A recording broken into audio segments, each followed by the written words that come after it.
आयुष्यातले निर्णय चुकतात, आयुष्यातले निर्णय चुकतात आणि मग आयुष्यात चुकत जातं. आयुष्यातले निर्णय चुकतात आणि मग आयुष्यात चुकत जातं. कधी कधी तर प्रश्नच कळत नाहीत आणि उत्तरही चुकत जातं. सोडवताना वाटतो सुटत गेला गुंता, सोडवताना वाटतो सुटत गेला गुंता, पण प्रत्येक वेळी एक नवीन गाठ बनत जाते. दाखवणाऱ्याला वाट माहीत नसते, पण चालणाऱ्याचे ध्येय मात्र हरवून जाते. काही गोष्टी वाटतात तितक्या सोप्या नसतात. अनुभव म्हणजे काय हे तेव्हाच कळते जेव्हा एखादी ठेच काळजाला लागते. अनुभव म्हणजे काय हे तेव्हाच कळते जेव्हा एखादी ठेच काळजाला लागते. आयुष्य छान आहे, थोडे लहान आहे, रडतोस काय वेड्या, लढण्यातच शान आहे. काट्यातही फुलांची झुकती कमान आहे, काट्यातही फुलांची झुकती कमान आहे. उचलून घे हवं ते दुनिया दुकान आहे, उचलून घे हवं ते दुनिया दुकान आहे. निरर्थक म्हणतो तो बैमान आहे, जगणं निरर्थक म्हणतो ते बैमान आहे. आयुष्य छान आहे, थोडे लहान आहे, आयुष्य छान आहे, थोडे लहान आहे. श्रीकृष्णाने खूप चांगल्या प्रकारे सांगितलेलं आहे, ना हार पाहिजे ना जीत पाहिजे. जीवनात चांगल्या यशासाठी आपला परिवार आणि काही चांगल्या माणसांची साथ पाहिजे. तसेच आपल्या आयुष्यात कोणतेही निर्णय चुकू नये यासाठी मी श्री माननीय हुंकारे सर यांना विनंती करते.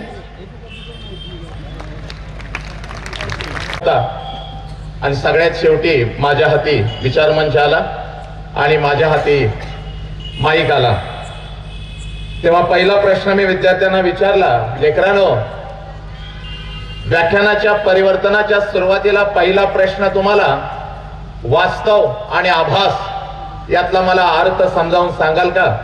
पुढेच एक विद्यार्थी बसलेला होता, अतिशय हुशार होता, चेहऱ्यावर एक तेज होतं. क्षणाचा विलंब न लावता त्यांनी हात वरती केला आणि मला म्हणाला, सर याचं उत्तर मी एका क्षणात सांगतो. आता जे तुम्ही काय उभं आहात आणि आम्ही जे काय बसलेलो आहे याला वास्तव म्हणतात, पण तुम्ही जे काय आता आम्हाला सांगाल ते आम्हाला समजेल असं तुम्हाला जे वाटतंय त्याला आभास म्हणतात म्हणाला.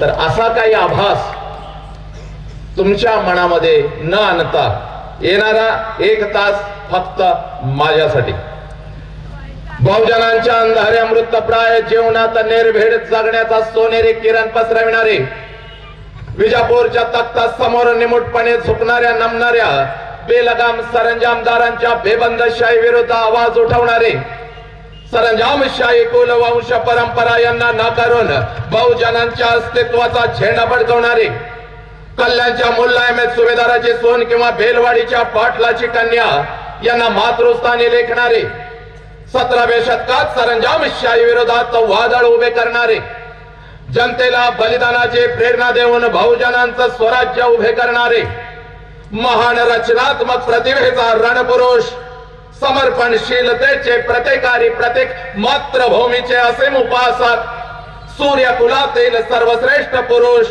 क्रांती पथकावरील सर्वश्रेष्ठ यात्री, रणशीलतेचे मानदंड, स्वराज्याचे संस्थापक, शककर्ते, युग प्रवर्तक छत्रपती शिवाजी महाराज,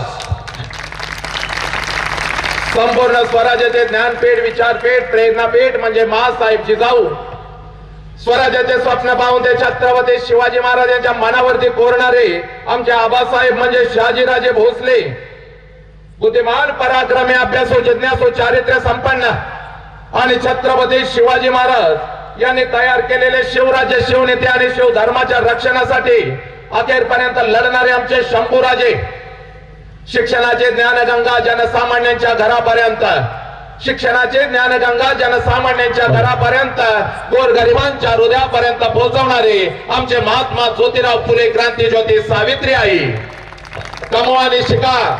कमवाने शिका हा महामंत्र मुलांच्या मनामध्ये रुजवून त्यांच्यातला माणूस जागे करणारे आमचे कर्मवीर भाऊराव पाटील. माऊमेणा होणी आम्ही विष्णुदास, माऊमेणा होणी आम्ही विष्णुदास, कठीण वज्रास भेदो ऐसे, भले तर देव कासेची लंगोटी, नाठाळाची माती हनुकाठी. हा क्रांतिकारक विचार संपूर्ण विश्वाला देणारे जगद्गुरु संत तुकोबाराया हातामध्ये झाडू घेऊन हातामध्ये झाडू घेऊन स्वच्छतेचा महामंत्र देत माणसांचे अंतर्मने स्वच्छ करणारे आमचे संत गाडगे बाबा आणि आपल्या लेखणीच्या जोरावरती संपूर्ण विश्वाला मानवता समता बंधुत्वता हा महामंत्र देणारे विश्वरत्न डॉक्टर बाबासाहेब आंबेडकर यांना विनम्र अभिवादन करून एक मुखाने आपण सर्वजण बोलू. बोला छत्रपती शिवाजी महाराज की, बोला विश्वरत्न डॉक्टर बाबासाहेब आंबेडकरांचा, बोला भारत माता की. लेकरानं व्याख्यानाची सुरुवात अतिशय सुंदर झालेली आहे. मी याला व्याख्यान म्हणणार नाही. येणारा एक तास तुमच्या आयुष्यातला माझ्यासाठी आणि माझ्या आयुष्यातला तुमच्यासाठी. आणि एका तासामध्ये माझ्या लेकरानं हे प्रबोधन नाही, हे प्रबोधन नाही तर शेकडो वर्ष प्रबोधन होत आलंय. हे प्रबोधन म्हणजे आमच्या मुखातून निघणारा शब्द तुमच्या कानापर्यंत पोहोचणं, याला प्रबोधन म्हणतात. पण लेकरानं आता प्रबोधनाची गरज नाही रे, आम्हाला परिवर्तनाची गरज आहे. निघालेला शब्द काळजामध्ये भेटला पाहिजे, माणसामधला माणूस जागा झाला पाहिजे. या जगाला खऱ्या अर्थानं ज्ञान देणारा माझा गौतम बुद्ध सांगतो आत्मदीपो भवा. जोपर्यंत तुझ्या अंतरंगाला आग लागणार नाही तोपर्यंत तुझ्यातला माणूस जागा होणार नाही. आणि येणाऱ्या एका तासामध्ये माझ्या पोरा प्रबोधन नाही तर प्रबोधनच्या पुढचं पाऊल असतं परिवर्तन, आणि ते परिवर्तन झालं पाहिजे. आणि म्हणून सुरुवातीला हे लेकरा मी नाव घेतलं माझ्या छत्रपती शिवाजी राजांचं, मी नाव घेतलं माझ्या जिजाऊचं, मी नाव घेतलं माझ्या भगतसिंगांचं, मी नाव घेतलं गाडगे बाबांचं, मी नाव घेतलं वीर सावरकरांचं. हे माझ्या लेकरा मी नाव घेतलं माझ्या जिजाऊचं. हे आणि यांची नाव आमच्या कानावरती आल्यानंतर आमच्या अंगातलं रक्त उसळलं पाहिजे रे. कारण का कृतज्ञता आयुष्य जगत असताना माणसामधला माणूस जागा करत असताना अगोदर कृतज्ञता म्हणजे काय हे आम्हाला कळायला हवं. ज्यांनी आमच्यासाठी काहीतरी केलं त्यांच्यासाठी आम्ही काय केलं हे काय सांगतात माझे नेताजी. वो खून कहो किस मतलब का जिसमें उबाल का नाम नहीं, वो खून कहो किस मतलब का जो आ सके देश के काम नहीं. वे बोले स्वतंत्रता की खातिर बलिदान तुम्हें करना होगा. तुम बहुत जी चुके हो जग में लेकिन आगे मरना होगा, लेकिन आगे मरना होगा. अरे ज्यांची नाव मी घेतली त्यांनी काय केलं माझ्या लेकरानं. हे तुमच्या आमच्यासाठी रक्ताचा आणि विचारांचा अभिषेक या मातीमध्ये घातला. म्हणून आज ताट मानन आपण इथं बसलेलो आहोत, लक्षात घ्या. आणि मग त्यांचा जय जयकार कसा झाला पाहिजे. अरे भगवंताने एवढं सुंदर शरीर दिलेलं आहे, या ब्रह्मांडाने एवढं सुंदर शरीर दिलेलं आहे. या शरीराच्या दोन मुठी करायच्या, आपल्या खांद्याजवळ ठेवायच्या आणि अंतरंगापासून माझ्या छत्रपतींचा जय जयकार करायचा. आणि अंतरंगापासून माझ्या जिजाऊचा जय जयकार करायचा. बसलेल्या प्रत्येकानं जिथपर्यंत माझा आवाज जातो तिथल्या या त्या व्यक्तिमत्वानं दोन हाताच्या मुठी करायच्या. चला सगळ्यांनी आणि आपल्या खांद्याजवळ ठेवायच्या. अरे इथूनच परिवर्तन होत आहे. हा सगळ्यांच्यासाठी आहे रे, सगळ्यांच्यासाठी, सगळ्यांच्यासाठी. सगळ्यांनी हात वरती घ्यायचे आणि आता जोरात जोरात बोला छत्रपती शिवाजी महाराज के, बोला भारत माता के, बोला संभाजी महाराज के. हे पोरा ही आग आता तुझ्या अंतरंगामध्ये लागली पाहिजे. बघ सुरुवातीला तुला सांगून जातो रे तू कोण आहेस. जोपर्यंत आम्ही कोण आहोत हे कळत नाही तोपर्यंत आपल्या अंतरंगामधली आग पेटणार नाही, लक्षात घे. आणि ती आग मला पेटवायची आहे. अरे अभ्यास कसा करावा यात किंचित हे मी तुला सांगणार नाही, कारण हे गुरुवर्य इथं बसलेले आहेत बघ अभ्यास कसा करायचा सांगण्यासाठी. पण येणाऱ्या अर्ध्या तासामध्ये अभ्यास का करायचा हे मी तुला सांगून जाणार आहे माझ्या लेकरा. हे बघ मी तुला सांगतो, हिंदू कहो तो मैं नहीं, मुसलमान भी नहीं है. हिंदू कहो तो मैं नहीं, मुसलमान भी नहीं. पंचतत्व का पुतला गैबी खेल माही. जाति न पूछो साधु की पूछ लीजिए ज्ञान. मोल करो तलवार का पड़ी रहन दो म्यान. हे माझ्या लेकरा ए ऐक रे तू कोण आहेस याची जाणीव अगोदर तुला करून देतो बघ. माझ्या समोर छत्रपती शिवाजी राजा आहे आणि छत्रपती शिवाजी राजाला स्वराज्यामध्ये ठणकावून बांधणारे माझे विश्वरत्न डॉक्टर बाबासाहेब आंबेडकर. आणि म्हणून पहिली आग तुझ्या काळजामध्ये पेरतो माझ्या लेकरा. तू कोण आहेस याची जाणीव अगोदर तुला झाली पाहिजे बघ. हे बघ यदा यदा हि धर्मस्य ग्लानिर्भवति भारत. आलोय ना या मातीमध्ये तर सांगून जाऊ दे मला. हे माझ्या लेकरा हे बघ तू कोण आहेस याची जाणीव अगोदर तुला झाली पाहिजे बघ. या जगाला आत्मदीपो भव सांगून जाणारा गौतम बुद्ध नेमकं काय सांगतो. आणि हातामध्ये झाडू घेतोय माणसांचे अंतर्मने हे स्वच्छ करणारे माझे संत गाडगे बाबा काय सांगून जातात ये एका मिनिटामध्ये तुला सांगतो बघ. हे बघ, यदा यदा हि धर्मस्य ग्लानिर्भवति भारताभ्युत्थानम् अधर्मस्य तदात्म्यानं सृजाम्यहम् परित्राणार्थ साधूनां विनाशाय च दुष्कृताम् धर्म संस्थापनार्थाय संभवामि युगे युगे. ओम भूर्भुवः स्वः तस्य वितुर्वरेण्यं भर्गो देवस्य धीमहि धियो यो नः प्रचोदयात्. आता विश्वात्मके देवे निवाग्यज्ञतो शावेतो शोणी मज द्यावे पसाय दान हे जे कळांचे व्यंकटी सांडो तया सत्कर्मी रतिवाडो भूता परस्परे पडो मैत्र जीवाचे. नमो अरिहंताणम नमो सिद्धाणम नमो आयरियाणम नमो वत्सायाणम नमो लोय सव्व साहुणम ऐसो पंच नमकारो सव्व पावपणसण मंगलानम च सव्वेसिम परमम हवै मंगलम. जो बोले सुनिहाल सत श्री अकाल वाहे गुरु जी का खालसा वाहे गुरु जी की फतह. अल्लाहु अकबर अल्लाहु अकबर अशहदु अल्ला इलाहा इल्लल्लाह अशहदु अन्न मुहम्मदर रसूलुल्लाह हय्या अलस सलाह हय्या अलल फलाह. नमो तस्स भगवतो अरहतो सम्मा संबुद्धस्स. बुद्धं शरणं गच्छामि धम्मं शरणं गच्छामि संघं शरणं गच्छामि. माझ्या लेकरा कोण होता हा? अरे हा कोण होता? मार होता, मांग होता, चांबर होता, मराठा होता, हिंदू होता, मुसलमान होता. माझ्या लेकरानं या मातीसाठी ज्यांनी ज्यांनी रक्त सांडलं त्यांच्या स्वप्नातला हाच तो भारतीय होता. छत्रपती शिवाजी राजांच्या स्वराज्यातला एक मावळा आणि विश्वरत्न डॉक्टर बाबासाहेब आंबेडकर यांच्या संविधानामधला पहिल्या पानावरचा एक भारतीय. याची जाणीव अगोदर आम्हाला झाली पाहिजे, कारण येणाऱ्या काळामध्ये तुझ्या अंगावरती वरती येणार आहे बघ. येणाऱ्या काळामध्ये माझ्या लेकरा या मातीमध्ये तू जन्म घेतलेला आहेस, या मातीला तुला न्याय द्यायचा आहे बघ. तुझ्या अंगावर एक वेळ वरती येईल, पण वरती आल्यानंतर जर तुला न्याय द्यायचा असेल तर तुझ्यातला माणूस अगोदर जागा झाला पाहिजे. आणि तो माणूस आज या क्षणाला इथं जागा झाला पाहिजे. या देशाला फक्त डॉक्टर नको आहे, या देशाला फक्त इंजिनियर नको आहे, या देशाला फक्त वकील नको आहे. या देशाला अगोदर एक चारित्र्यवान माणूस पाहिजे. आणि माझ्या लेखी जास्त वेळ तुझ्या आयुष्यातला घेत नाही बघ. फक्त तुला सांगून जातो, जर अंगावर आलेल्या वर्दीला आम्हाला न्याय द्यायचा असेल आणि या मातीमध्ये जन्म घेतला, या मातीला न्याय द्यायचा असेल तर आत्ता दीपो भवा. मी कोण आहे? तुकोबारायांनी सांगितलं अंतरीची ज्योती. ती ज्योत काय आहे? वामनराव पै सांगून जातात, तूच आहेस तुझ्या जीवनाचा शिल्पकार. तू कोण आहेस याची जाणीव तुला एका मिनिटामध्ये करून देतो बघ पोरी. आणि ही ओळख आजपासून विसरायची नाही. हे बघ पोरी, हे बघ 9 महिने 9 दिवस आईनं उदरात ठेवलं बघ तुला. 9 महिन्यानंतर तुझा जन्म झाला बघ. एक नाव तुला मिळालं, तुझ्या नावापुढं बापाचं नाव लागलं, बापाच्या नावापुढं खानदानाचं नाव लागलं माझ्या पोरी. आणि तुझी ओळख तयार झाली बघ. पोरी, ही तुझी खरी ओळख आहे का? ही तुझी खरी ओळख आहे का? तुझं नाव, तुझ्या बापाचं नाव, बापाच्या नावापुढे लागलेलं खानदानाचं नाव म्हणजे ही तुझी ओळख आहे का? पोरी, तुला तुझी ओळख करून देतो बघ. इकडे बघ, एका मिनिटामध्ये तुझी ओळख करून देतो बघ. आणि ही ओळख जीव गेला तरी आज विसरायची नाही बघ. अभ्यास कसा करायचा सांगायला हे गुरुवर्य बसलेत, पण अभ्यास का करायचा याची आग लावतो बघ तुझ्या अंतरंगामध्ये. पोरी, हे बघ, पुण्याच्या रस्त्यावरून एक माता हातामध्ये पिशवी घेऊन चालत होती बघ. तो काळ होता 100-150 वर्षापूर्वीचा. पुण्याच्या रस्त्यावरून एक माता हातामध्ये पिशवी घेऊन चालत होती बघ. पिशवीमध्ये होता एक लुगडं, अंगावरती होतं एक लुगडं, एवढीच तिची संपत्ती होती बघ. आणि त्या काळात एखाद्या स्त्रीनं घराच्या बाहेर पडायचं आहे. त्या काळामध्ये एखाद्या स्त्रीनं घराच्या बाहेर पडायचं समाजाला मान्य नव्हतं बघ. तिच्या अंगावरती शेण फेकलं जायचं, तिच्या अंगावरती चिखल फेकला जायचा, दगडाचा मारा केला जायचा. ती माऊली थांबली नाही बघ. ती माऊली थांबली नाही. प्रत्येक पाऊल तिचा पुढे पडत गेला बघ. एका पडक्या वाड्यामध्ये जायची बघ. पडक्या वाड्यामध्ये जायचे, शेणाने आणि चिखलाने माखलेलं ते लुगडं अंगावरचं दूर करायचे. पिशवीतलं लुगडं अंगावरती चढवायची. समोर बसलेल्या 8-10 लेकींना ती शिकवायची. ती सावित्री आहे, घराच्या बाहेर पडली म्हणून लाखो सावित्री आहे अशा तयार झाल्या बघ. छट ठोकून इथं बसू लागल्या बघ. पुरुषाच्या खांद्याला खांदा लावून आपलं अस्तित्व सिद्ध करू लागल्या बघ.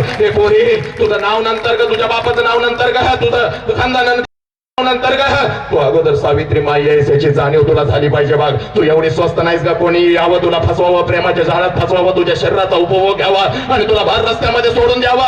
पोरी, एवढी स्वस्त नाहीस बघ. ही पहिली तुला ओळख आहे बघ आणि ही ओळख घेऊन जायचं बघ. पोरी, तुला छत्रपतींच्या समोर आणि बाबासाहेबांच्या समोर दुसरी ओळख तयार करून देतो बघ. हे बघ, 5 लाखाचं सैन्य घेऊन औरंगजेब आला बघ या स्वराज्यावरती. 5 लाखाचं सैन्य घेऊन औरंगजेबाला बघ स्वराज्यावरती चालून छत्रपती शिवाजी राजे निघून गेले होते. पोरी ऐका, तू कोण आहेस बाळ? आज आरशासमोर उभं राहिल्यानंतर फक्त हे तुझं शरीर बघू नको, तुझ्या नजरेतून थोडस हात बघून तुझ्या अंतरंगामध्ये आग बघ बघ पोरी.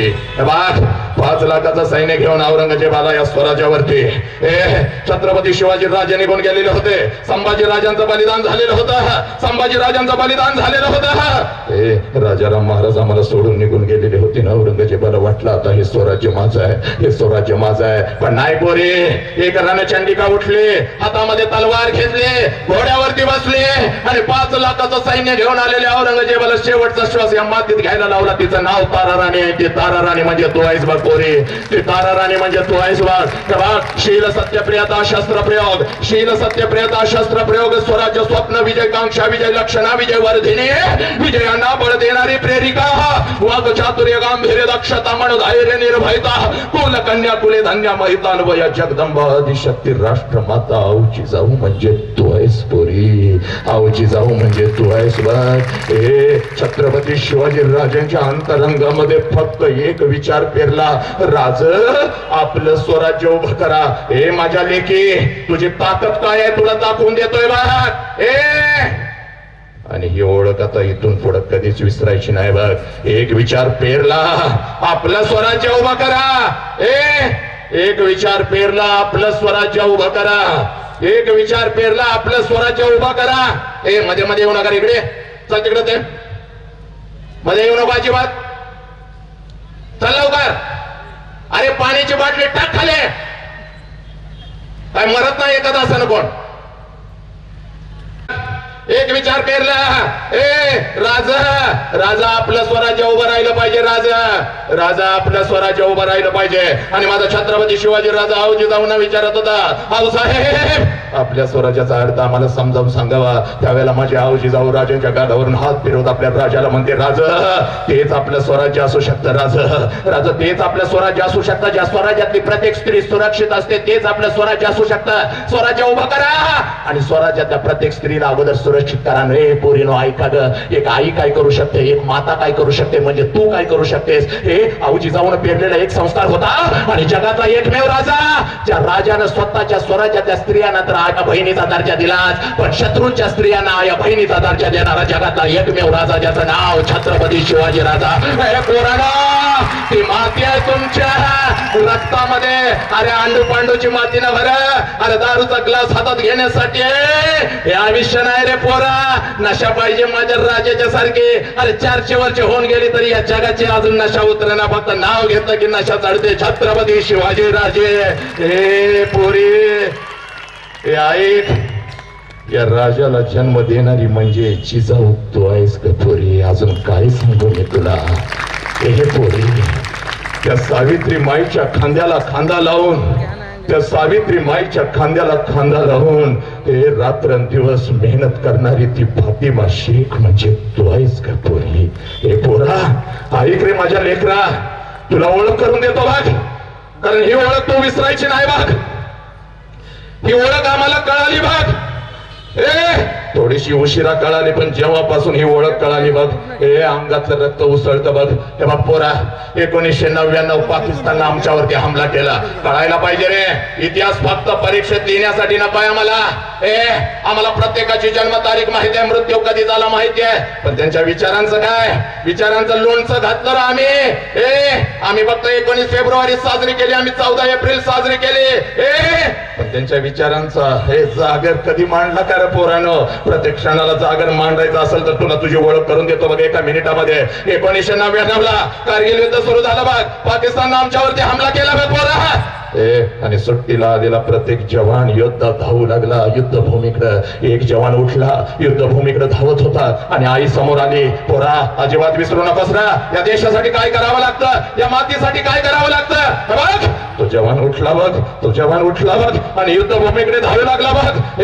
युद्धभूमीकडे धावत असताना ती माता पुढे आली, समोर आली आणि आपल्या लेकराला म्हणते, बेटे मुझे मालूम है जंग शुरू हो गई है, तुम्हें तो जाना होगा. पाकिस्तान ने हम लोगों के ऊपर हमला किया है, तुम्हें तुम्हें तो जाना होगा, मुझे मालूम है जंग शुरू हो गई है, लेकिन बेटे घर में एक माँ तुम्हारा इंतजार कर रही है। जैसे ही जंग खत्म हो जाएगी तुम घर जरूर वापस आना बेटे, जैसे ही जंग खत्म हो जाएगी तुम घर जरूर वापस आना बेटे. त्यावेळेला ते पोरगा आपल्या आईला कडकडून मिठी मारतो. आईच्या डोळ्यामधलं पाणी पुसतो. ते लेकरू म्हणतो माँ जरूर वापस आऊंगा माँ, जरूर वापस आऊंगा माँ. ए माँ मुझे मालूम है तुम घर में मेरा इंतजार कर रही हो, जैसे ही जंग खत्म हो जाएगी जरूर वापस आऊंगा माँ. एक तो इस देश का तिरंगा लहरा कर आऊंगा या उसी तिरंगा में लपेट कर आऊंगा, लेकिन घर जरूर वापस आऊंगा. कारगिल युद्धातला दुसरा बलिदान कॅप्टन विक्रम बत्रा.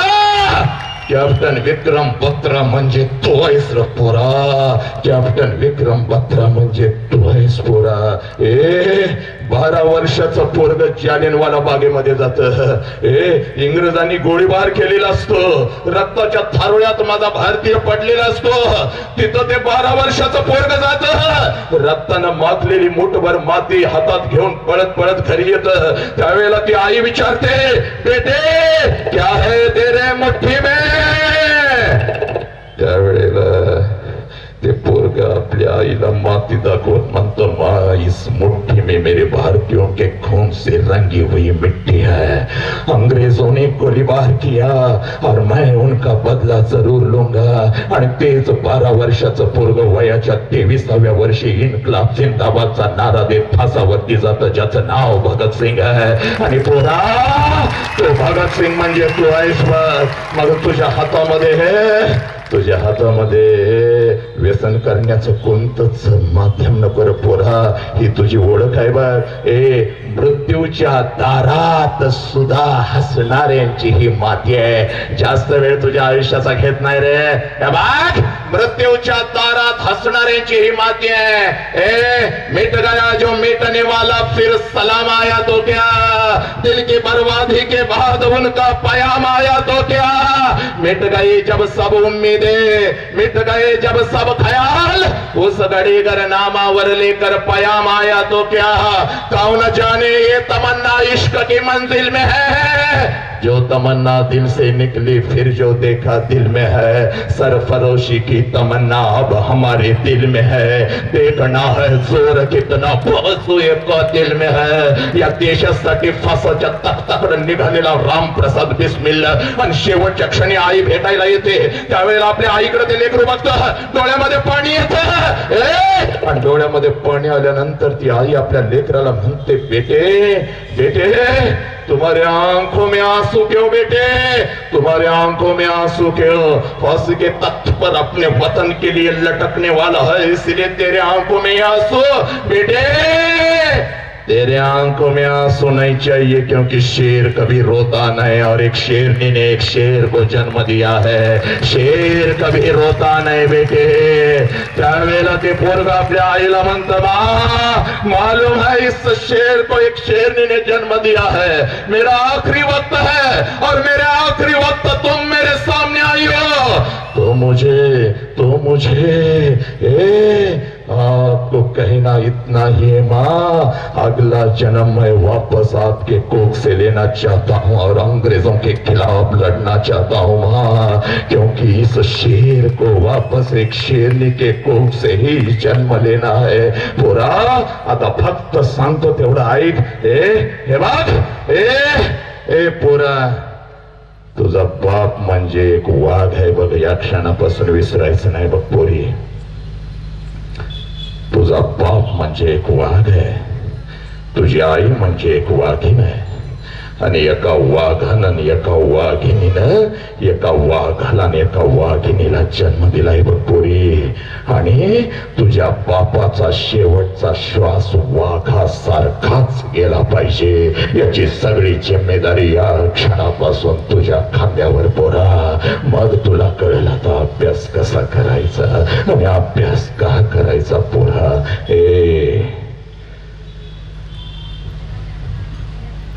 मग फक्त उपमा देऊन आम्ही छत्रपती होणार आहे का? मी तुला भगतसिंग म्हटल्यानंतर तू भगतसिंग होणार आहेस का? वीर शिवाजी की गाथा है उसको याद जुबानी थी, बोंदेले हर बोलन के मुंह हमने सुनी कहानी थे, कोवल लड़ी मर्दानी वह तो झाशी वाली रानी थी। झाशी वाली राणी आहे ना तू? होय, झाशी वाली राणी फेरीन लवलीला होती का? होय का? फेरीन लवलीला गाव 7 दिन में चिकनाट पाव।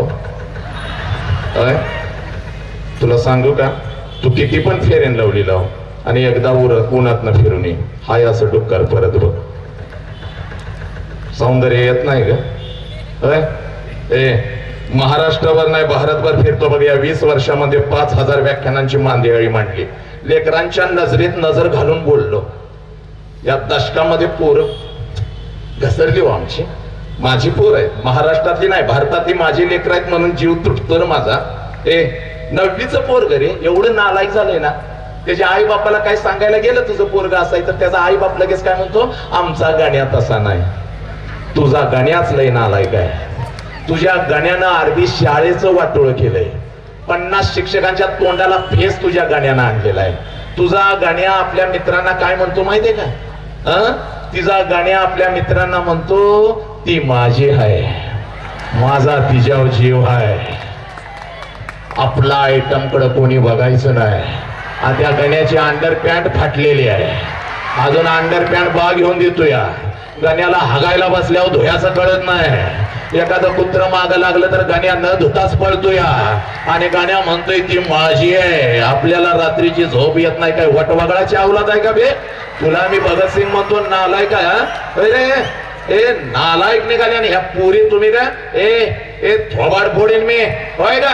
रात्रीची लाईट गेली की अंगावर चादर आणि आत न सुरू मेसेज, आई जागी हाय, उद्या बोलू उद्या माझ्या पिल्ल्या, माझ्या शोन्या, तुझं शोन हागराय अगर, तुझ्या शोन्या तर पॅन्ट मानगुटीवर बसे ना, तुझ्या लय डेंजर आहे मी, आवाज कटला तर तुझ्या मानगुटीवर बसेन।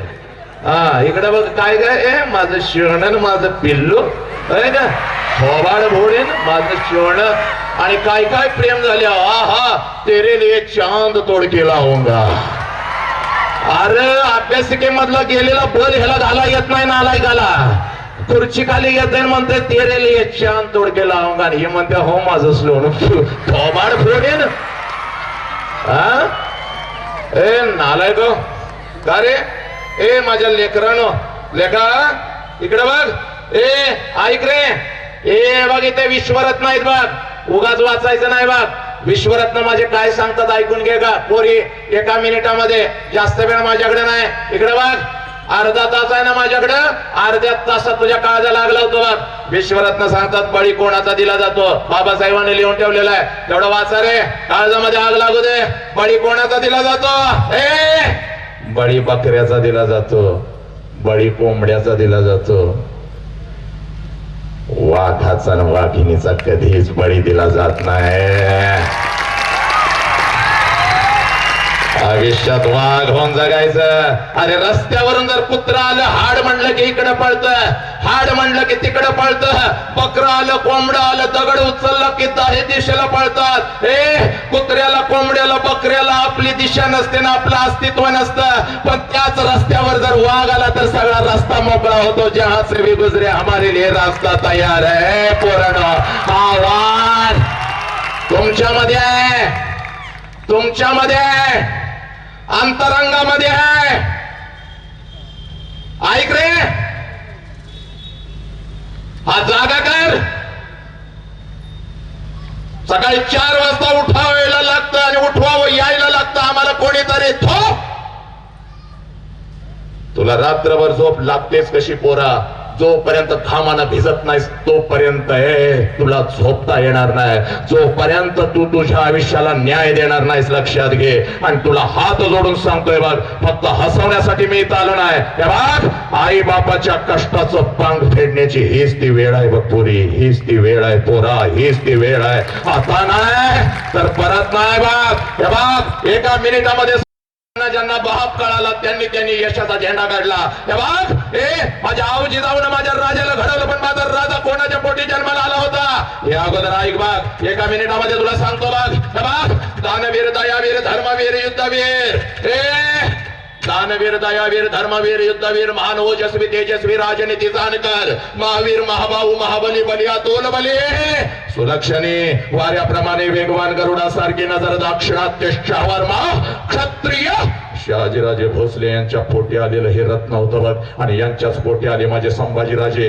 आता एका मिनिटामध्ये ऐक रे ज्याला बाप कळालाय की पोरग काय करतं बघ हे बघ हे दोन्ही इतिहासाच्या पानावरच हे युद्ध तुझ्या काळजात पेरतो बघ आणि मी इथं थांबतो हे बघ परत कधी आलो परत कधी आलो तर लक्षात घे तुझ्या अंतरंगामध्ये तुझ्या नजरेमध्ये मला छत्रपती विश्वरत्न दिसला पाहिजे बघ सागरा प्राण तळमळला म्हणून पाण्यामध्ये उडी टाकणारे माझे वीर सावरकर पासून अगदी गाडगे बाबांच्या पर्यंत प्रत्येक जण मला तुझ्या नजरेत दिसला पाहिजे बघ हे बघ हे ऐक रे हे बघ मी काय सांगतोय ऐक पोरा वय वर्ष 32 होतं बघ इकडं बघ वय वर्ष 32 होतं बघ 39 दिवस माझ्या संभाजीराजांना कैद झाली होती बघ साखळ दंडामध्ये बांधलेले संभाजीराजे औरंगजेबासमोर उभे होते बघ पोरा तुझ्या काळजात पेरतोय बघ हे बघ कोण आहात तुम्ही याची जाणीव होऊ दे हे पोरग इथं माझा विठ्ठल रात्रंदिवस तडपतोय ना तुमच्यासाठी त्याच्या पण मेहनतीला न्याय द्यायची ही वेळ आहे बघ इथं सगळे बसलेले तुमचे गुरुवारी आहेत बघ त्यांच्या मेहनतीला न्याय देण्याची ही वेळ आहे आणि त्यासाठी तुला सांगतो बघ संघर्ष काय असतोय हे बघ वय वर्ष 32 39 दिवस कैद झालेले आहे साखळ दंडामध्ये संभाजीराजांना बांधलेला आहे शरीरावर असंख्य जखमा आहेत त्या जखमातून टप टप टप टप रक्त खाली गळतंय बघ आणि संभाजी राजाच्या चेहऱ्यावरच तेज मात्र कमी होत नाही बघ आणि बादशाह तख्तावर बसलेला आहे संभाजी राजांना म्हणतो संभा हम तुम्हारी जान बख्श देंगे संभा संभा हम तुम्हारी जान बख्श देंगे संभा हमें चाहिए सिर्फ तेरा स्वराज्य हमारे चरणों में रख तेरे बाप के जितने भी गढ़कोट है वो गढ़कोट हमारे चरणों में रख हम तुम्हारी जान बख्श देंगे तेव्हा संभाजीराजांनी दिलेलं उत्तर ऐक रे पोरा आणि हे उत्तर एकदा तुझ्या काळजामध्ये भिनलं की बघ मृत्यूशी सुद्धा तू कसं लढशील अपयशाना कसा पायाखाली घेशील 32 वर्षाचे संभाजीराजे औरंगजेबाला म्हणतात बादशाह वय वर्ष माझा आता 32 आहे 39 दिवस मला कैद झालेले आहे माझ्या शरीराचा हाल झालेला आहे असंख्य जखमा माझ्या शरीरावरती आहे शरीरातून टप टप टप टप टप टप रक्त गळतंय आणि तू म्हणतो मेरे बाप के गडकट तुम्हारे चरणों में रख हम तुम्हारी जान बख्श देंगे ऐक जेव्हा माझं वय 9 वर्षाचं होतं तेव्हा पुरंदरचा तह झाला होता 23 किल्ले आणि 4 लाख होणांचा प्रदेश मिर्झा राजा जयसिंग ज्या वेळेला चालून आला होता त्यावेळेला त्यास सुपूर्द करावं माझ्या बापानं 23 किल्ले आणि 4 लाख होणांचा प्रदेश तुला दिला होता आणि त्यात दुसरी आठ होती की तुझ्या 50व्या वाढदिवसानिमित्त छत्रपती शिवाजी राजांना आग्रे असं भेटीस जावं आणि तुझी भेट म्हणजे प्रत्यक्षात मृत्यूची भेट होती पण तसा तह झाला होता माझ्या बापानं मोठभर मावळा हातामध्ये घेऊन आग्र्यास प्रस्थान केलं तुझ्या भेटीस आणि त्यावेळेला माझं वय 9 वर्षाचं होतं आणि माझं मनगट पकडून माझा बाप आग्र्याच्या दिशेने चालत होता मी पण माझ्या बापाबरोबर चालत होतं पोटभर मावळे हातामध्ये घेतलेले होते 5 लाखाचं तुझं अफाट सैन्य होतं त्याच्या समोर उभं राहायचं होतं हे तुझ्या समोर उभं राहणं त्या काळात म्हणजे प्रत्यक्षात मृत्यूची भेट होती माझ्या बापाला माहित होतं तरी सुद्धा माझं मनगट पकडून माझा बाप आग्र्याच्या दिशेने चालत होता आम्ही आग्र्यामध्ये पोहोचलो 50वा वाढदिवस सुद्धा ज्या दिवशी होता त्यावेळेला तुझ्या दरबारामध्ये आम्ही दोघांनी प्रवेश केला शेकडो सरदार दरबारामध्ये उभे होते प्रत्येक सरदारानं आपली मान झुकवलेली होती क्योंकि तख्त की तरफ कोई आंख उठाकर नहीं देख सकता है हर कोई अपनी मान गर्दन झुकाकर नीचे खड़ा था आणि त्यावेळेला दरबारामध्ये माझ्या बापानं प्रवेश केला माझं मनगट पकडून माझ्या बापानं प्रवेश केला त्यावेळेला मी माझ्या बापाकडे बघत होतो इथं प्रत्येक सरदारानं आता मान झुकवलेली आहे आता माझा बाप काय करतोय त्यावेळेला माझ्या बापानं आपली मान सह्याद्री सारखी हिमालयासारखी उंच केली आणि वाघासारखी टरकाळी तुझ्या दरबारामध्ये फोडली त्यावेळेला मी माझ्या बापाकडे बघत होतो आणि तेव्हा मी माझ्या बापाकडून शिकलो मृत्यूच्या दारात जरी उभा असलो तरी स्वाभिमान कधी विकायचा नाही हा संभाजी राजा वयाच्या 9व्या वर्षी तुझ्या दरबारात शिकला आणि तोच संभाजी राजा आज तुझ्या समोर उभा आहे या देहाचे तुकडे केले तरी चालतील शिवपुत्र कदापि तुझ्या समोर झुकणार नाही. इसकी खाल उधेड दो, इसके नाखून उधेड दो. कापलेल्या स्थळ्या डोळ्यासमोर आल्या, सर्र करून डोळ्याच्या आर पार गेल्या, तरी सुद्धा संभाजी राजाच्या चेहऱ्यावरच तेज हटले नाही. कारण माझ्या राजाला माझा बाप कळाला होता, बापाचं संस्कार कळालं होतं. हे शेवटी औरंगजेब म्हणतो, या अल्लाह कैसा पुत्र दिया रे मेरे दुश्मन को, मेरे 4 शहजादों में एक भी संभा जैसे होता तो हम कितने खुश हो जाते. पोरानं स्वतःच्या शरीराचं तुकडं करून घेतलं, पण हा शिवपुत्र मागा हटला नाही. कारण या शिवपुत्राला कळाला होता आपला बाप आणि ही माती, ज्या मातीमध्ये आम्ही जन्म घेतला. पोरा,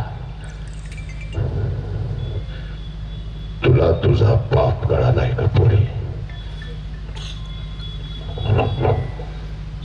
हा विठ्ठल मला इथं घेऊन आलाय ना, आणि ऐक, सांगणं गरजेचं आहे म्हणून सांगतोय बघ. 7 दिवसापूर्वी डेंगू मला झाला. डॉक्टर नर्स औषध घेऊन गाडीतून फिरतोय. कार्यक्रम कुठला रद्द होऊ दिला नाही, कारण हे कार्य राष्ट्राचं आहे आणि राष्ट्राचं कार्य चालत राहिलंच पाहिजे. आम्ही असू नसू, पण राष्ट्र अवैध आहे. ही माती, डेंगू सुद्धा आमच्या समोर हरला. बोले तैसा चाले त्याची वंदावी पाऊले. छत्रपती सांगायचा तर छत्रपती जगायचा, बाप सांगायचा तर बाप अगोदर जगायचा. पोरा, विश्वरत्न डॉक्टर बाबासाहेब आंबेडकर इंग्लंड मध्ये शिकत होते बघ, ऐक. आणि मग तू ठरव आता काय करायचं. इंग्लंड मधून बाबासाहेबांनी 3 डिग्री घेतल्या, MSc, DSc आणि 12 London school of economic and political science येथून बाबासाहेबांनी MSc आणि DSc केलं. आणि ग्रेज इन मधून बाबासाहेबांनी लॉ बॅरिस्टर बाबासाहेब झाले. आता ऐक पोरा, ते बघ, सयाजीराव यांची स्कॉलरशिप मिळालेली होती 11.5 पाऊंडची. तो सगळा इतिहास तुला माहिती आहे. मुद्द्याचं बोलतो बघ. MSc, DSc आणि 12 लॉ या 3 पदव्यांचा कालावधी होता 8 वर्षाचा. म्हणजे 8 वर्ष अभ्यास केल्यानंतर या 3 पदव्या पदरात पडत होत्या. आता ऐक, पण बाबासाहेबांनी 8 वर्षाचा अभ्यासक्रम 24 तासापैकी 18 ते 22 तासाचा अधिष्ठान मांडून, परत एकदा ऐक, 8 वर्षाचा अभ्यासक्रम विश्वरत्नांनी 24 तासापैकी 18 ते 22 तासाचा अधिष्ठान मांडून, एक पावाचा तुकडा, 4-5 लिटर पाणी आणि 8 वर्षाचा अभ्यासक्रम बाबासाहेबांनी फक्त 2 वर्ष आणि 3 महिन्यामध्ये पूर्ण केला. 2 वर्ष आणि 3 महिन्यामध्ये, हे आपणास माहित असणं काळाची गरज आहे. आता तुम्हाला वाटेल की विश्वरत्न प्रचंड हुशार होते म्हणून त्यांनी 8 वर्षाचा अभ्यासक्रम 2 वर्ष आणि 3 महिन्यामध्ये पूर्ण केला. हे पोरांनो, बाबासाहेबांना सुद्धा माहित होतं. येणारी तरुण पिढी हेच समजेल म्हणून बाबासाहेबांनी स्वतः लिहून ठेवलेलं आहे बघ. हे सामान्य मुलासारखाच मीही होतो. आणि त्याचा संदर्भ बाबासाहेब देतात की इयत्ता 1 पासून BA पर्यंत बाबासाहेब कधीच प्रथम श्रेणीमध्ये उत्तीर्ण झाले नाहीत, द्वितीय श्रेणीमध्ये उत्तीर्ण झाले नाहीत. तर बाबासाहेब फक्त सामान्य मुलासारखे पासच होत गेले, फक्त पास होत गेले. पण बाबासाहेबांनी अमेरिकेमध्ये MA आणि PhD करताना आणि इंग्लंडमध्ये MSc, DSc आणि 12 लॉ करताना झेंडा काढला का? तर बाबासाहेब सांगतात, इंग्लंड मध्ये जेव्हा जेव्हा मी पुस्तकाचं पान उघडत होतो, इंग्लंड मध्ये जेव्हा जेव्हा मी पुस्तकाचं पान उघडत होतो, तेव्हा तेव्हा पुस्तकाच्या पानावरची वाक्य मला नंतर दिसत होते. पुस्तकाच्या पानावरची वाक्य मला नंतर दिसत होती. पुस्तकाच्या पानावर अगोदर मला माझा बाप रामजी आंबेडकर दिसत होता. मला माझा बाप, जो बाप रात्रीच्या 2 वाजेपर्यंत माझ्या उशाला बसून जागा राहायचा, जो बाप रात्रीच्या 2 वाजेपर्यंत माझ्या उशाला बसून जागा राहायचा आणि रात्रीच्या 2 वाजता मला अभ्यासाला उठवून बसायचा आणि माझ्या पायाजवळ झोपी जायचा तो माझा बाप मला पुस्तकाच्या पानावर दिसत होता. मी एखादं पुस्तक जर माझ्या बापाला मागितलं तर भीमा घेऊन येतो ना म्हणून निघायचा. माझ्या बापाच्या खिशामध्ये एक आणा सुद्धा नसायचा. माझा बाप माझ्या बहिणींचं दागिनं गहाण ठेवायचा, एक घरातली भांडी विकायचा, आपल्या मित्राकडे भिकाऱ्यासारखा झुकायचा. पण रात्री येताना मी सांगितलेलं पुस्तक घेऊन यायचा आणि माझ्या हातावर पुस्तक ठेवत मला म्हणायचा, भीमा तुला शिकायचंय रे भीमा. तो बाप मला पुस्तकाच्या पानावर दिसत होता आणि म्हणून 8 वर्षाचा अभ्यासक्रम मी 2 वर्ष आणि 3 महिन्यामध्ये पूर्ण केला. हे अमेरिकेला बाबासाहेब होते त्यावेळेला रमेश नावाचं लेकरू बाबासाहेबांचं न भेटताच निघून गेलं. माईनं पत्र लिहिलं, बाबासाहेब रमेश आपल्याला झाला 4 महिन्याचा पोटोशी होते मी, तुम्ही गेलात अमेरिकेला, जन्म दिला, पण आता तुम्हाला न भेटताच आपला रमेश निघून गेला. हातातलं पुस्तक मात्र बाबासाहेब खाली ठेवू नका. तेव्हा बाबासाहेब माईला सांगतात, रमा हातातलं पुस्तक तर खाली ठेवणार नाही रमा. आपला रमेश औषधाविना अन्नाविना निघून गेला ना. मी आता एवढा शिकेन रमा की या भारतातला कुठलाच रमेश आपल्या आई बापाला औषधाविना अन्नाविना सोडून जाणार नाही. एवढा शिकेन. आणि बाबासाहेबांनी दिलेला शब्द पाळला. मग आम्ही आमच्या बापाला दिलेला शब्द पाळतो का? तुम्हाला पोरानं तुमचा बाप कळालाय का? पहाटे उठताना तुम्हाला तुमचा बाप दिसतो का? वर्दीमध्ये तुम्हाला तुमचा बाप दिसतो का? मैदानावरती धावताना तुम्हाला तुमचा बाप दिसतो का? पोरानो घामानं भिजता तेव्हा त्या घामामध्ये तुमच्या बापाचा घाम तुम्हाला दिसतो का? पोरानो ऐक पोरी, तुला एका मिनिटामध्ये सांगतो बघ. सगळं जग आम्ही मुठीमध्ये घेतलं बघ. एका मिनिटामध्ये अमेरिकेत काय चाललंय आम्हाला कळतं बघ. मुंबईमध्ये काय चाललंय आम्हाला कळतं बघ. मित्र जर साधा समुद्रा पलीकडे असेल तर एका मिनिटात व्हिडिओ कॉल आम्ही करतो आणि आमच्या मित्राला आम्ही बघतो बघ. सगळं जग आम्ही मुठीत घेतलं. पण पोरानो काल रात्री माझ्या आईला 102 ताप आला होता. तो ताप अंगावर काढत कित्येक वेळेला माझ्या आईनं मला शाळेसाठी आणि कॉलेजसाठी डबा करून दिलाय. ही आई मात्र आम्ही विसरत चाललोय. रात्रभर माझा बाप अंतरुणावरती तळमळत होता.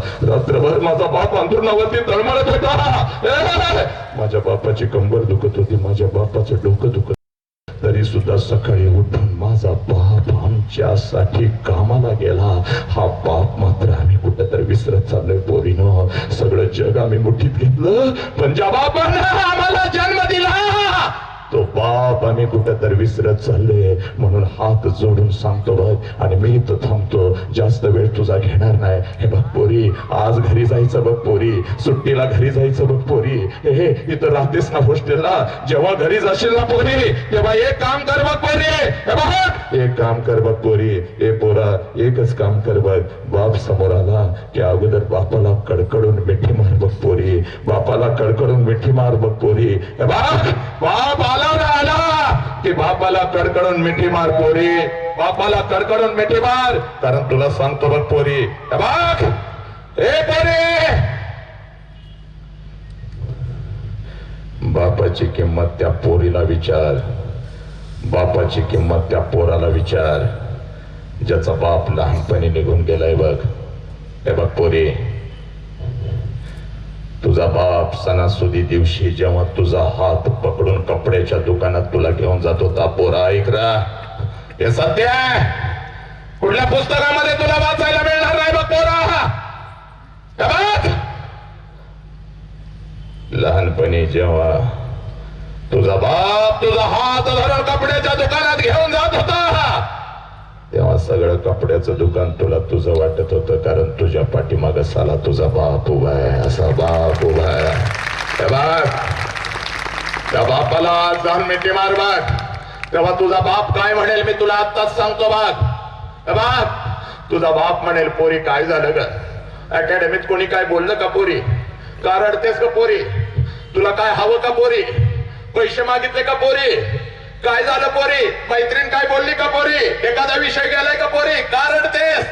तेव्हा पोरानं बापाला फक्त एवढं म्हणा, पप्पा काय नाही झालं. जेव्हा 2 वर्षाचे होते तेव्हा रोज तुम्हाला मिठी मारत होते. आता 20 वर्षाची झाले, तुम्हाला कधीच मिठी मारली नाही पप्पा. जेव्हा 2 वर्षाचे होते तेव्हा मला बाप कळाला होता, मध्यंतरी मी माझा बाप विसरले होते. मला आज बाप कळाला म्हणून पप्पा फक्त तुम्हाला मिठी मारते, बाकी काही नाही पप्पा, बाकी काही नाही पप्पा. आज मला बाप कळाला म्हणून मिठी मारते पप्पा.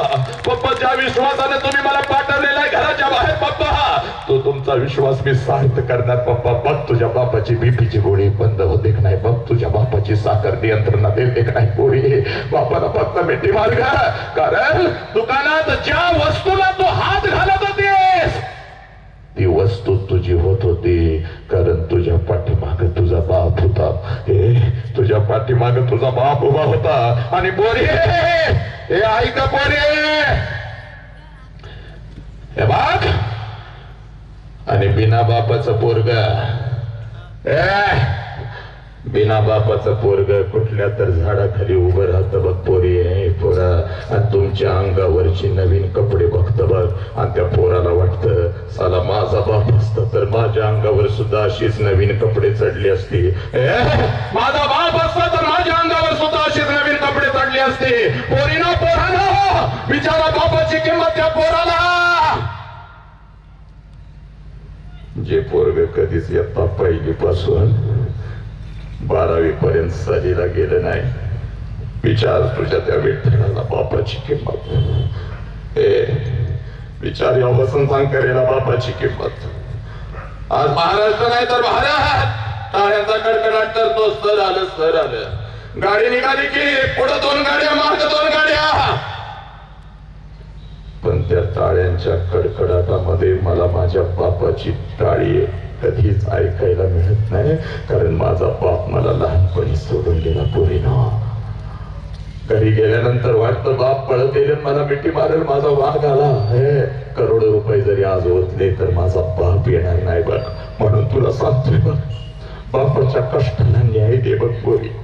इथं रात्रंदिवस तू शिकतेस ना, तुझा बाप सगळीकडे सांगतो पोरगीच्या अंगावरती येणार आहे, माझी पोरगी शिकते, फाटके अंडरपॅन्ट घालतो, पण साला तुम्हाला ब्रँडेड कपडा इकडे पाठवून देतो. त्याचं नाव बाप आहे पोरी, त्याचं नाव बाप आहे बा. सुट्टीला घरी गेल्यानंतर आईला म्हणतो पोरगीला पोट भरून घाल ग, पोराला पोट भरून खायला घाल ग. विचार त्या पोराला बापाची किंमत. जे पोरग इयत्ता 1ली पासून 12वी पर्यंत कधीच सहलीला गेलं नाही. तुमचा बाप जेव्हा तुम्हाला सहलीचे पैसे भरतो तेव्हा सकाळी तुम्ही उठता, 6 वाजता शाळेत जाता, आईनं दिलेला भडंग लाडू घेऊन, आणि एसटी मध्ये बसता. 6 वाजताच एसटी लागलेली असते, त्या एसटी मध्ये बसता. आणि बिना बापाचं पोरग, मी अनुभवलंय, बिना बापाचं पोरग शाळेच्या गेटच्या बाहेर उभं असतं बघ, आणि सहलीला जाणाऱ्या एसटीकडे हात करत असताना आपल्या मित्रांना म्हणतं, मी पण पुढच्या वर्षी येणार आहे, माझा आई पैसे भरणार आहे पुढच्या वर्षी. बस निघून गेली की ते पोरग पळत पळत आपल्या आईकडे जातं ना, आईला म्हणतो, आय मला कधी तर पाठव की ग सहलीला. तेव्हा ती आई म्हणते, बाळा पुढच्या वर्षी नक्की, पुढच्या वर्षी नक्की तुझं पैसे भरते. पुढचं वर्ष कधीच येत नाही. पोरग बघता बघता 12वी होऊन जात. त्या पोराला विचारा बापाची किंमत पोरीनो. पोरा, हा जन्म पुन्हा नाही बघ. पुनर्वित्तम पुनर्मित्रम पुनर्भार्या पुनर्मही एतमेव पुनर्लभ्यते. न जीवन पुन्हा पुन्हा, न शरीरम पुन्हा पुन्हा. जीव गेला तरी बेहतर साला. बापाच्या कष्टाला न्याय द्यायचा एवढं फक्त तू ठराव. यश तुझंच आहे बघ. अंगावर नाही वर्दी आली तर हजारो वर्दी जशा अंगावरती घातल्या त्या विठ्ठलासारखं तुझं करिअर होईल बघ. नाही या वसंतांकराच्या अंगावर वर्दी आली, पण भारतातल्या प्रत्येक लेकराचं आणि वर्दीचं रक्त पेटवण्याची ताकद भगवंतानं दिली. मेहनत कधीच वाया जात नाही. डिग्रज सारख्या खेडेगावात जन्म घेतला, पण BFA bachelor of fine arts in Bharatanatyam Nalanda नृत्य साहित्य कला महाविद्यालयाची पदवी मी घेतली का? कारण मला कळाला होता साला माझा बाप. पोरी हे बघ, आता तू ठरव त्या मोबाईल मध्ये काय बघायचं. आता तू ठरव त्या मोबाईल मधून मेसेज कोणाला आणि किती पाठवायचे.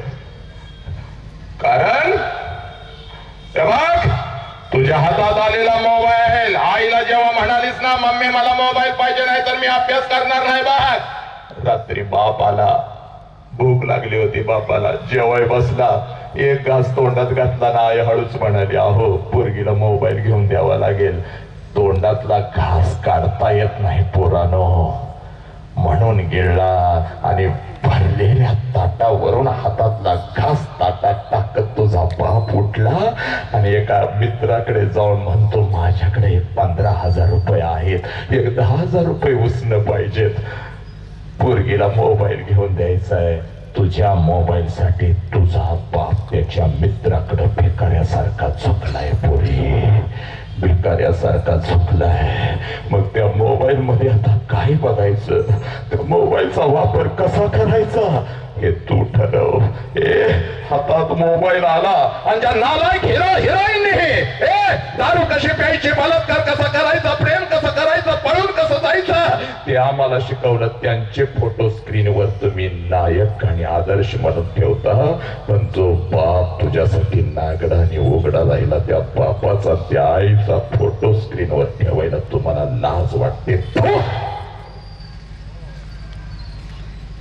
बाग वर्दी नाही अंगावाला तरी चालेल, पण छट्टू ठोकूनच लढायचं बघ. मरताना सुद्धा चेहऱ्यावर तेज पाहिजे बघ, मेहनत करताना चेहऱ्यावर तेज पाहिजे. यश का अपयश हे नंतर, अगोदर तू मर्दासारखा मर्दिनी सारखी तू उतरली पाहिजेस बघ. उद्यापासून कण आणि कण आणि क्षण फक्त ध्येय. हा बस. आणि कसा अभ्यास करायचा सांगायला हे सगळे गुरुवारी आहेत. का अभ्यास करायचा कळालं ना? ते बघ स्वामी विवेकानंद सांगतात बघ, दिसण्यापेक्षा असण्याला महत्व द्या. हे दिसणं आहे ना काही क्षणासाठी आहे बघ, पण जेव्हा तुझ्यातलं असणं जागा होईल, तुझ्या अंगावर वर्दी येईल, तेव्हा तू काहीतरी करून दाखवशील आणि तुझ्या बापाच्या डोळ्यात पाणी येईल आणि बाप पळत येऊन तुला मिठी मारल ना. साला त्या असण्याचं सौंदर्य आयुष्यात कधीच नष्ट होणार नाही, हेच माझ्या स्वामीजींनी सांगितलं बघ. दिसणं क्षणासाठी आहे, असणं जाग करा. हातातल्या ह्या अंगठ्या, ह्या माळा, ही ओढणी क्षणासाठी आहे. हातात माईक घेतलं की असणं चालू होतं, तेच असणं परिवर्तन करतं माणसाचं, दिसणं परिवर्तन करत नसतं माणसामधलं असणं. हा पोरीनो, हे बघ पोरा, शेवटचं सांगतो नाही तर थांबतो बघ, परत कधीतरी येतो अजून. 1000 पोरं गोरा करू आपण. हे बघ बाप असा पोलीस स्टेशनला उभा असतो बघ, मी बघितलाय बघ बापाला. आणि पोलीस स्टेशनला उभा असतो बाप आणि पोलिसांना सांगत असतो 2 दिवस झालं साहेब पोरगी घरी आली नाही साहेब, कॉलेजला म्हणून गेली आणि साहेब घरलाच आली नाही साहेब, शोधून करा. गावामध्ये मान झुकवून चालतोय साहेब 2 दिवस झालं. जे पाहुणे कधीच फोन करत नव्हते ते सगळे फोन करतायत साहेब, सगळे फोन करतायत. कुठे रे पोरगी, कुठे गेली रे? खोटं बोलून बोलून थकलं साहेब. माझ्या पोरगीला शोधून काढा साहेब. ए नालायकांनो, 2 महिन्यासाठी किंवा 2 वर्षासाठी कोणीतरी नालायक तुमच्या आयुष्यामध्ये येतो. तुमचं प्रेम होतं आणि ज्या बापानं 20 वर्ष तर हाताच्या फोडासारखं तुला जपलं, त्या बापाच्या तोंडावर थकून तू कशी काय निघून जाऊ शकतेस का पोरी? त्या बापाच्या तोंडावर थुकताना तुला लाज वाटत नाही का पोरी?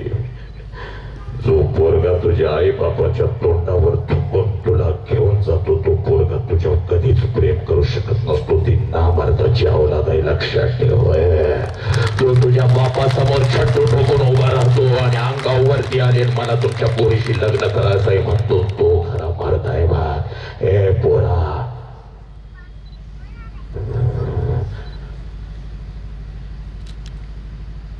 हे बघ, जायचं असेल पोरी आणि बापाची सगळी स्वप्न पायाखाली घ्यायची असतील तर एक काम कर बघ. जाण्याच्या अगोदर बापाला सांग, पप्पा 20 वर्ष पप्पा तुम्ही मला सांभाळलेला आहे. पप्पा 20 वर्ष तुम्ही मला सांभाळलेला आहे तळ हाताच्या फोडासारखं पप्पा. आणि 20 वर्ष तुम्ही मला अन्नाचा घास भरवलाय पप्पा. आज मला माझ्या हाताने तुम्हाला घास भरवायचा आहे पप्पा. तुझा बाप आनंदाने उड्या मारल. हो पोरी, इके अन्नाचं ताट घेऊन तू बापाचं अन्नाचं ताट तयार कर, पण त्यात विष घाल पोरी. विष घाल. विषानं भरलेला तो घास बापाला चाल. तुझ्या डोळ्यात देखत तुझा बाप मरू दे. तुझ्या बापाला समाज जाळू दे. तुझ्या बापाची राख एकदाची बघ. आणि मग बापाला सोडून पळून जा पोरी. कारण जिवंतपणीचं मरण लय वाईट असतंय पोरी, लय वाईट असतंय ना, लय वाईट असतंय. पोरा, विजलो जरी आज मी हा माझा अंत नाही.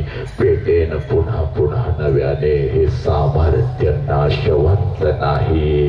ही ताकद कधी येईल जेव्हा तुला तू कळशील तेव्हा. बघ पोरी, माग बघ, अंगावर खाकी वर्दी घेऊन कसा बसलाय बघ, हातात काठी घेऊन. कोणासाठी? सीमेवर लढतो बघ, गोळी अशी घेतो बघ. कोणासाठी? या सगळ्याला न्याय द्यायचा आहे. तुमच्या अंतरंगामध्ये प्रचंड ताकद आहे. वयात या वयामध्ये पायात बोट घातला की 21 किलोमीटर धावतो. 1 तास 45 मिनिटात 21 किलोमीटर पूर्ण या वयात करतो. तर तुम्ही काही करू शकता. हात टेकला की 500 जोर मारल्याशिवाय हात काढत नाही. खोपोलीच्या घाटात उतरलो की तिथून 27 किलोमीटर लोणावळ्याला धावत आल्याशिवाय आपण थांबत नाही. का? कारण तुमच्या अंतरंगामध्ये प्रचंड शक्ती आहे. आणि ती शक्ती एकदा तुम्हाला कळाली की बस, तुम्ही यशाचा झेंडा काढला. जीव गेला तरी बेहतर मी इथं थांबतो. बापाची मान झुकता कामा नये. प्रचंड मेहनत करायची आहे. कण आणि कण, क्षण आणि क्षण कारणी लावायचं आहे. बाकी सगळं आयुष्य उपभोगण्यासाठी यश तुमची वाट पाहतंय. पण तुम्ही वर्तमानातल्या क्षणाला न्याय द्या. तो वर्तमानातला क्षण तुमचं भविष्य उज्ज्वल केल्याशिवाय राहणार नाही. एवढं बोलतो आणि विठ्ठल ना माझा विठ्ठल आहे. तो लहान आहे माझ्यापेक्षा वयानं, पण मला तुझा सावताव व्हायला आवडेल रे. मला तुझा गोरा कुंभार व्हायला आवडत. कांदा मुळा भाजी अवघी विठाई माझी, लसूण मिरची कोथंबिरी अवघा झाला माझा हरी. मोठ नाडा विहीर दोरी अवघी व्यापले पंढरी, सावता म्हणे केला मळा. कर्मामध्ये आणि मेहनतीमध्ये देव आहे, लक्षात घे. तिथं देव आहे आणि तो देव तुला कळायला पाहिजे. तुझं आयुष्य घडवण्यासाठी रात्रभर जो झटतो ना, हा देव आहे, लक्षात घे. आणि राष्ट्रसंत तुकडोजी महाराजांनी याचा दाखला दिलाय. देवळात ना देव मेला, अंतरीचा जागवा रे. हा अंतरीचा देव जागवा. तुमच्या मधला माणूस जागा करा आणि यशाला मुठीत घ्या. एवढं बोलतो आणि या बापाच्या मुखातून काही चुकीचा शब्द गेला असेल तर आपली माफी मागून आपल्या ऋणात राहून इथंच थांबणं मी पसंत करतो. साहेबांनी हा कार्यक्रम पूर्ण वेळ आई साहेबांनी आणि साहेबांनी बसून ऐकला. खूप खूप धन्य झालो. सागर दादाचा फोन आला. सागर दादाच्या या वाढदिवसानिमित्त साहेबांच्या वाढदिवसानिमित्त हा कार्यक्रम करायचा आणि माझ्या विठ्ठलाचा मला फोन आला आणि कार्यक्रम नंतर पण त्याच्या भेटीसाठी मी आतुर झालो होतो. आज तुझी भेट झाली आणि आज मीही धन्य झालो. वंदे मातरम. जय हिंद, जय भारत, जय भीम, जय शिवराय, जय श्रीराम, जय श्रीराम, जय श्रीराम. ताम तगडे तगता दिमे तगडे तगता दिमे तगडे तगता तित्तर गिरदम ताकु चेकु तक चेकु जनक दिडिकु तक दिडिकु दिरगिरत तक दिरगिरत जम तजम ताकेर तक जम जमता. भरतनाट्य म्हणतात म्हणजे नाचता सुद्धा येतं मला असं. ताकु चेकु तक चेकु जनक दिडिकु तक दिडिकु दिरगिरत तक ताई दिताई दिताई दिताई दिताई दिताई. लाजायला लागलो तर पोरीनं तुम्हाला लाजता येणार नाही एवढं लाजता येतं. शिट्टी चालू राहू दे रे, शिट्टी चालू राहू दे. बघ लाजायला लागलो असं